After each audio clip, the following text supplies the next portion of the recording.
All right, again, coming off a good win up in Kalamazoo. I was happy with the way our guys responded. Going up there, playing on the road, and we talked I think last week just about learning how to play on the road, how we do things on the road, how we act on the road, how we travel, all those things. So it's a good week that way. I think after 3 weeks of the season, you kind of find out who your team is a little bit, and I couldn't be proud of the way our guys responded after having a couple guys hurt. And the main one being obviously quarterback and Nate Yardell and how he responded. Not only the next man up, which we've done all year, but just the rest of the guys stepping up. And I think I may have mentioned that after the press conference, just the way our guys stepped up. And I thought our coach had a great game plan against a good football team. Don't underestimate the opponent. We know what happened a year ago. They're talented. They really are. But just the way our kids played, the way they should play, versus that opponent. And so again, the game plan, like I said, we didn't want to put Nate out there and have him throw 50 times a game or 25 times a game. That was not the plan. Our plan was to do what we did, and we execute the plan and give tribute to our offensive line and what we can do.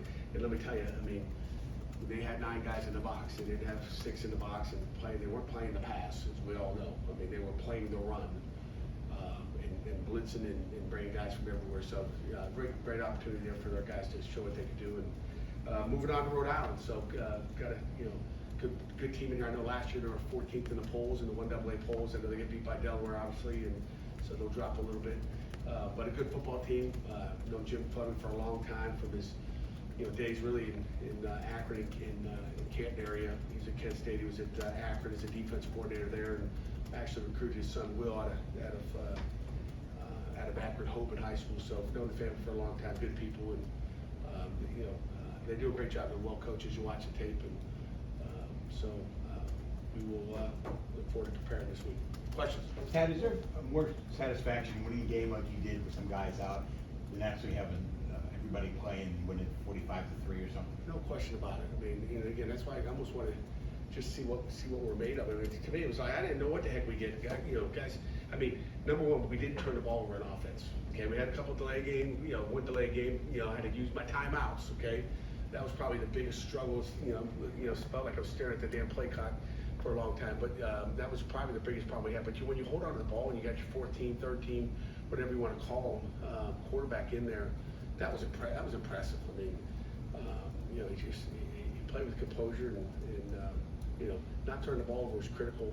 And again, just don't think it's throwing it. It's handoffs. He's been handing off to scout teams and running off cards. So that was impressive. Like I said, our staff did a great job of setting that up and getting to the point where he was comfortable. You had Jake and Blake on the inside, and that's obviously a switch up from the norm. But it seemed like whenever Western Michigan tried to throw interior blitzes to try to exploit that, there was a lot of communication. It seemed like they were almost the starting 5 all season long. What goes into preparation to see things like that and have that outcome? Yeah, it was not easy to prepare for, but just like Cradle's done it, he's listened to it. Obviously, Owen's usually giving the direction, but we knew Jake could do it just as well. They all got into Pitt, right? So they're all smart guys, that. Again, they just did a nice job up front, and I tell you what, go back to Nate Yardell. He's controlling things, and he's not only was he playing quarterback and taking snaps and all that, but he's making checks up there as well. He's making checks. He's changing runs. He's changing pass protections. He was doing it all. It wasn't like he was just like, we weren't just calling a play and saying just run it. Don't worry about anything else. He was operating, and he had 100% decision making. He made great decisions with what we asked him to do. So that was impressive. Does it make? Sorry, go ahead. Once Keaton gets back, I think it's still out with Nate being the backup behind Keaton. I don't know. That's all. We'll just that's every day we'll find out. I know we know a lot more and have a lot more faith in what Nate did on game day. You can see him in practice. You can see him on the scout field. But when you see how a guy operates a game, it definitely gives you. Okay, we have another piece. We have another piece to the puzzle that you may have to use at some other point during the season. Who knows when, where? But gives you just another guy.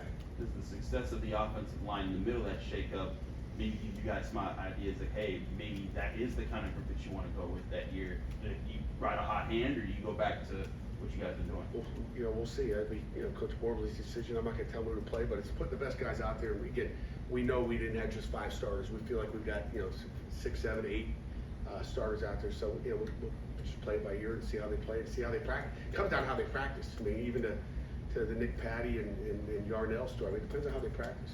So. Does the opponents, play a factor in deciding whether you get made another week and get Keaton another week to be ready, or is it Keaton's ready to go? The coaching staff is comfortable with every status in play? Yeah, I think it comes down to comfort, yeah, I mean, we're gonna just do what's best for we're gonna do what's best for the health and safety of our kids first. And again, I think Keaton's out of the woods, and if he is, he go play. He wanted to play last week, so we'll have to tie him down. We'll probably keep him off the field this week. Pat, speaking of the opponent, you guys are playing your alma mater this week. What are some memories that you have from playing there? How would you describe yourself I don't remember. when you were in college playing football for Rhode Island? I don't. That's it. I haven't really thought much about it. It's been a long time. It's a great place to live, great place to play football. Bob Griffin was the old head coach up there. I know his son's coming to the game because he messaged me the other day. Who was a kicker at the time when I was there. Just great people, and I don't know what else to say. Played football there. I got my degree there, and met my wife there, and started a family. So, and the place I coached there as well. So put a lot of you think about the place you worked. Worked there in those offices, did construction in those offices, even though it was against union rules. I mean, we still painted. We had to do it ourselves, or it wasn't going to get done. So, I was the foreman on the job in the office. So. I know why you transferred from Youngstown to Rhode Island, but how did the guy from Youngstown end up in Rhode Island? What was the attraction? The attraction to go to Rhode Island was, you know why.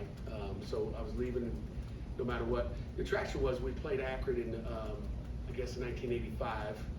I had a good game against Akron, and in the playoffs, Rhode Island played Akron in the playoffs that year. And coaches up in Rhode Island saw me on tape in that game, found out I was in the old portal, I guess, back in the day. Didn't have a portal.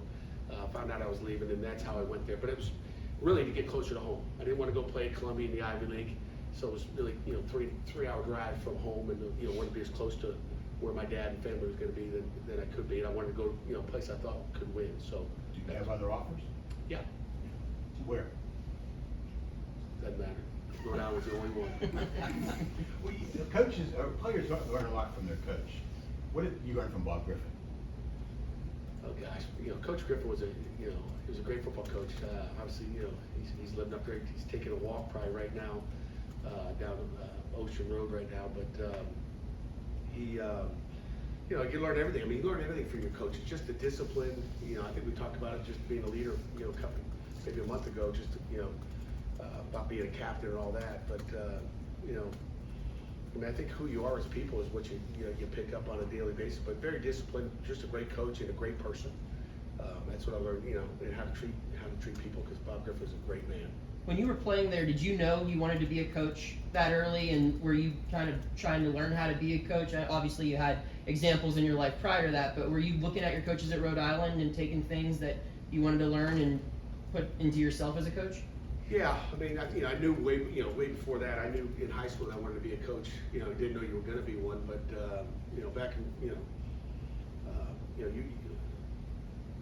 you were coaching even at that time as you played. You were kind of coaching. My linebacker coach, Larry Caswell, was a great guy. He was a former quarterback there, I knew I wanted to coach. I was into it. Put it that way. I think I was the only player that had a projector in his, the old 8mm projector in my dorm room. So probably enough there. Next. Given how much work has he got in the last 2 games, would you consider resting him for this week, give him a week off, get ready for the ACC game? Not really. I mean, maybe we don't give him 31 carries, but I'm sure he wants to play. Put it this way, guys: we put too much work in not to play. Unless he's banged up, he's going to want to play. They all want to play. We all want to coach. You get 12 great guaranteed opportunities to go out there and play, and You know, I mean, it's just another one of those opportunities to go, you know, make a name for yourself, brand yourself out there on the field. And I think our players are going to take. If I grabbed his and said, hey, I was thinking about resting this week, I think he'd look at me like, Coach, you don't like me, or I mean, they want to play the game of football. They love to play football, so they're going to go play. We'll rest him up on Tuesday, Wednesday, maybe give him less carries, and he'll be ready to go Saturday. Is he still gonna return kicks? Yeah. Your team had a 21-point win on the road with a backup quarterback, yet you went down one spot in the AP poll. That mean anything to you? Did that frustrate you at all? Absolutely not. Nothing. Does Nate's performance against Western Michigan give you confidence in the quarterback position once Keaton and Nick have moved on? No question about it. I mean, it's certainly. I mean, you don't know what you have. And you don't know really in August what you have because he's getting reps with the freshmen and the threes. I mean, Nate Darnell's never taken a snap in a scrimmage with the ones or twos. So let's put it that way. Never. So he's going against threes. I mean, matter of fact, after practice every Tuesday we have what we call showtime, where those guys get to go out. We go, just get a period of that just to continue to develop all our young guys, which I think is a critical period for us.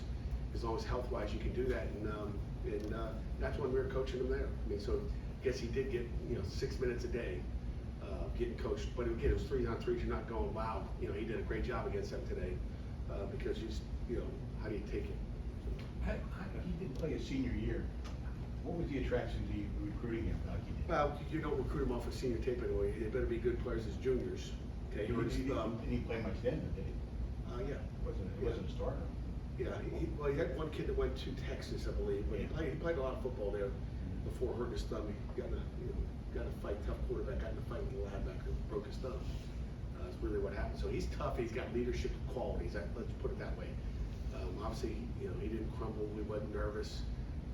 He fights linebackers, and he's, he looks nice, mild-mannered, but I guess he's angry inside. I don't know. Jared went down at halftime. The other team comes out in street clothes, and you saw, Kanate Monkfield catch a touchdown. And what did you see from your receiver group respond to losing their top guy? Yeah, that's first thing is it's we, not me, and I was happy with the way they acted. We threw the ball 12 times. If you're a receiver, if you were a running back last year, that's kind of how you felt. So I guess they felt like maybe sometimes the running backs did a year ago, like, hey, how about us? We can carry the ball too. But they responded well to that, and the thing you got disappointed the week before is Bub not making plays, Kanate not making plays. So hopefully that's a stepping stone to them making plays. Period. I mean I think we win the week before if we just catch one or two more balls, and we didn't make some of those catches that we needed to. So it's good to see Kanate have that nice catch in the end zone and Bub come on over on an over route and make some plays. So I was obviously a heck of a lot more impressed with what we did based on the opportunities we had. We took advantage of every opportunity. Add to a couple of these questions. What have you learned about your depth, and what's allowed them to step in certain situations seamlessly? Yeah, I mean, I wish we weren't getting a look at our depth, but we have an opportunity to see what they have, and they develop themselves, after every opportunity they get in these games, regardless of who it is, against Tennessee or against Western Michigan. So I've been impressed with what they've done. Like I said, our guys are stepping up. I mean, again, Nate's a great example. You didn't have Dayon, you didn't have much of Deslin or Haba on the D line. Who stood out to you after seeing the tape from Saturday? Van Brema had a nice day, just coming in and playing. I mean, there's a guy that hadn't played a ton of football, but really did a nice job. Certainly worth noting how well he played. Chris Maloney came in and played a little bit. Those are some of the new guys besides, Haba playing 3 quarters and getting him out of there. So those guys on the D-line. Pat, is the depth, is that maybe just proof of what you guys have been doing out of the recruiting trail the last 3 or 4 years in terms of, in contrast that with maybe when you got here, do you feel that the guys that you're getting that are second and third on the depth chart are guys that might not have been here? They are. We'll find out when we get to the ACC as well. Can they maintain it? And, we got to certainly stay healthy here, but yeah, it is. But again, it's not just a 1 week thing. We have to keep going though, and we have to keep progressing. Find out where we are here in a few weeks. Do you like the maturity though that you've seen from your group? Pretty tough 3 weeks, especially the circumstances going into last weekend. It was business-like, it seemed like. No question. Well, again, it was business like. Our guys were, they went up there with with a business mindset for sure. And again, it all comes down to character. I think we got a great room of character guys. And again, that's what I told the guys after the game, like, it comes down to these are character wins, character, you know, I mean, our guys didn't care who was it, you know, and again, I prepped them early in the week, like, hey, it doesn't matter. And, you know, they went out there with a chip on their shoulder and played with great character all across the board, and I think that's an important thing. Does that character give you comfort that, you know, you're playing a team that, you know, you guys on paper are more talented than, that there isn't gonna be some sort of let down? I sure hope not. You know, we'll have different goals as far as what we want to do and how we want to do it. And, you know, we didn't have that problem a year ago, but maybe we were an angry football team a year ago. But, you know, I think our guys are mature enough, they understand, they've learned from, you know, the past, and we'll find out. We'll find out Saturday about 4 o'clock. Is there a reason Dayon didn't travel to Michigan? Excuse me? Is there a reason Dayon didn't travel to Michigan? He wasn't healthy, not going to get any injuries. But as you guys know, you know, if somebody's out for the year, I'm going to tell you. So, good information, bad information. I would say bad information. And he's not out for the year, or I would tell you, Jerry. Correct? Tell everybody. I believe you. Thanks. Did you get an explanation from the officials on why there wasn't a penalty marched off when they hit on Jared? No. You're the injury guy and the referee guy.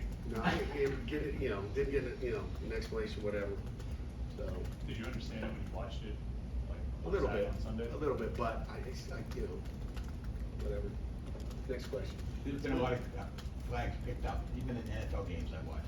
Yeah. They talk a lot out there, don't they? Yeah. It seemed like Western Michigan was trying to go after Eric Hallett a bit, and it proved costly for them. What's he doing to put himself in better position to make the plays that he did Saturday? I mean, you know, he's a football player. Again, like I said, I told you guys, win or lose, that guy's been good regardless. I've never worried about 31. We didn't help a whole bunch last year as coaches and the rest of the team in that game as far as what we did, how we did it. So just, I mean, talking little things that we didn't adjust to, but you know, again, you know, put it right on my shoulders there a year ago. You know, Eric Howell's been solid. I mean, it's hard. I mean, he's playing off coverage, man to man, just about, you know, whatever, 65% of the time. I mean, he's got a job, and we trust him. Whether it's downs at North Carolina, we trust him against anybody. You know, he plays good coverage, and he's got a tough job. I mean, that was Corey Crooms up in the end zone, I believe it was, on that one interception. He was a guy that hurt you guys a lot last year. And here he was by himself locking him down. I think it's interesting to see that growth from him as a player. Yeah, like I said, have coaches, and again, you know, the thing I noticed, I mean, you guys are going to complete balls. You see him complete balls on Sundays. You see him on Saturdays completing a lot of passes. You know, the thing that's impressive about him, he wouldn't have completed. If we went back to last year and put that tape on, when they completed, he was right there to make the tackle. Okay, or, you know, one time he's there to make tackle and someone knocked him off the tackle. That's about the ugliest play of the year. But, I mean, he's right there. I mean, you can't make every play. You can't make every interception. You can't get a PBU every player, you know. He'd have been gone already if he, you know, I mean, Deion Sanders did make a play every play. He did actually have balls caught on him. So did Darrelle Revis, even though he was the greatest of all time. Next question. You brought up how Nate had, you said 100% decision making, you know, once he either got the play or once he saw what the defense was showing him. How much trust did he, you know, how much did he have to work to earn that trust? And tell us about him just going out there and being able to do that effectively on Saturday, given he hasn't played that much ball lately. You know, it's important. I mean, you know, again, we had trust in him, or we wouldn't have done it. We have ways of just saying, hey, it's a straight call, let's go with it, let it run. And we got a way of saying, hey, listen, this is a, you know, when he's not looking to the sideline, hey, Coach CJ, what do you, go with it, or oh, check what? You know, I mean, he's not looking to the sideline, he's doing it all by himself. And for a young guy to go out there and do that, it's impressive. And so, I mean, he did an awful lot of it too. And if we didn't, we'd have run into a lot of walls inside. So that's the most impressive thing. And people can change defense when they look to the sideline. I mean, you can change the defense, but you can't change it when the quarterback's making a decision out there by himself in the cadence. So, Pat, is there any, I guess, chance that you would look for opportunities to even when Keaton's back, to give Nate a series during a game? maybe let Coach Signetti make that decision. We have a final question? Was Ryan Jacoby, was that a one-time thing, or did he kind to serve notice that he. Ryan's been in there all year doing the same thing. We With just the number changed his change, number. yeah. We got 61 sitting on the sideline, and we'll just see what the game plan is this week as far as personnel goes and what we want to do. But there's a chance he's wearing 61, maybe 84. Maybe we'll change his number. Make him. I don't know. Maybe he asked for jersey number 1. I said he couldn't have it. He did actually. He laughed. Anything else? What's the most important thing you're looking for on Saturday from your team? Execution. As I said last night, it doesn't matter who you're playing. It's not who you play, it's how you play. And that's what I'm looking at. It doesn't matter. I mean, I don't care what color jerseys are. I don't care. It matters about like how you're going to play. And it comes down to execution. And this game we're leading right into the ACC play. So what do we look like? Going into ACC play, which is the most important game of the year. Do you think that Power 5 teams will always play at least one FCS game a season, looking into the future? I hope so. I really do. They need these games. When the opportunity came up, I mean, they need these games to survive as well. I mean, they're not, I don't know what their average attendance is there. It's not as much as it was back in the old days. They need these games. To survive. It's some of their paydays is to come on the road and play these games and give their kids that opportunity to see what it's like playing in Pittsburgh or Syracuse or BC or wherever it may be. So I think it's good, but I don't know where it's going. With the playoffs and everything else, I don't know where. But if it gets shut down, it'll be it'll slowly kill that level of football. Chris, you got the last one? AJ Woods has had a defensive pass interference. He's gotten beat a couple times this season on some tough reps. What are the things that he needs to do to improve to limit those, and does that force you guys to maybe look at other guys to see if they can step in those situations? No, we got again they got good players as well. We put a lot on those guys. We want to play a better technique, whether it's locking your hips or looking the wrong way and trying to get a pick instead of just doing your job. I mean, I thought the PI was just an average call. I thought there was a lot of hand fighting, but I didn't see any restriction at all. But that's the call they made, and I respect that. Then the big pass he gave up, which I don't know if he even got any points out of that or not. I forget how that series ended, but that's going to happen. How you respond to it is the key. And it wasn't like he tapped out to get out. He went right back into the next play and competed and just play with good technique. Those guys are on an island. It's going to happen. The best DBs in the world get beat. But it's how you respond from it. Again, we gave up 3 explosives. I mean, I don't care what game you're in. I think the last 2 weeks, I think Tennessee had 3 explosives. I think maybe I'm mistalking. I think it was 3 explosives, but our goal was 5, I believe, 5 or less. So we gave up 3 the last 2 weeks. That's huge. You're going to give up one of those as aggressive as we are. It's going to happen. I don't like the other one was the above go. That's the one to get you too. So I think they had 1 run, 2 passes. I'll take it. All right. I think that's